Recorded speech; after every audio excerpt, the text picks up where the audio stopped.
আমরা আরও একটি গুরুত্বপূর্ণ অ্যাপস নিয়ে কথা বলবো। সেই অ্যাপসের নাম হলো মুসলিম ডে। এটি এমন একটি অ্যাপস, আমরা অ্যাপসের ভিতরে প্রবেশ করলাম। এটি এমন একটি অ্যাপস যেখানে 5 ওয়াক্ত নামাজের সময়সূচি দেওয়া আছে, শুরুর ওয়াক্ত এবং শেষের সময় দেওয়া আছে, এবং এটা আপনি লোকেশন অনুযায়ী দিতে পারবেন, এমন আমাদের লোকেশন উপরে দেওয়া আছে।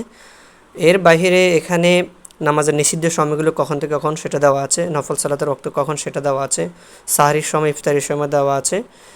এর বাইরে এখানে আপনি ক্যালেন্ডার পাবেন, কয় তারিখে বাংলা সন, ইংরেজি সন এবং আরবি সন একসাথে দেওয়া থাকবে, এবং পুরো বছরেরই 5 ওয়াক্ত সালাতের সময় এখানে দেওয়া আছে পুরো বছরের। এর বাইরে এখানে নিচে কিছু অপশন আছে, যেমন কোরআন অ্যাপস আছে, কোরআনের অপশন আছে। এখানে আমি কোরআন পড়তে পারবো। এখানে দোয়ার একটা অপশন আছে, সেখানে নামাজের দোয়া, দৈনন্দিন জীবনের দোয়া, তারপর শ্রম সম্পর্কিত বিষয়ে সকাল সন্ধ্যা জিকিরগুলো আছে।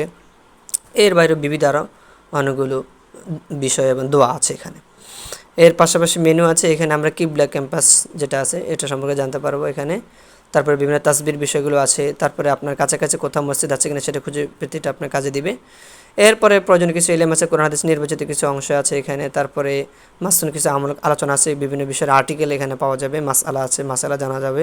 তারপর প্রচলিত কী কী ভুলগুলো আছে এগুলো সম্পর্কে আলোচনা আছে, রমজানের খাদ্যাভ্যাস ইত্যাদি সম্পর্কিত এখানে আলোচনা আছে। মাহফিল অ্যাপসের ইউটিউবের মতোই, ইসলামিক ইউটিউবের মতোই এখানে একটা অপশন আছে, সেটা পাওয়া যাবে।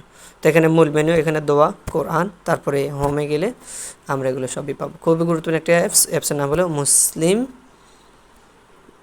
Muslims day.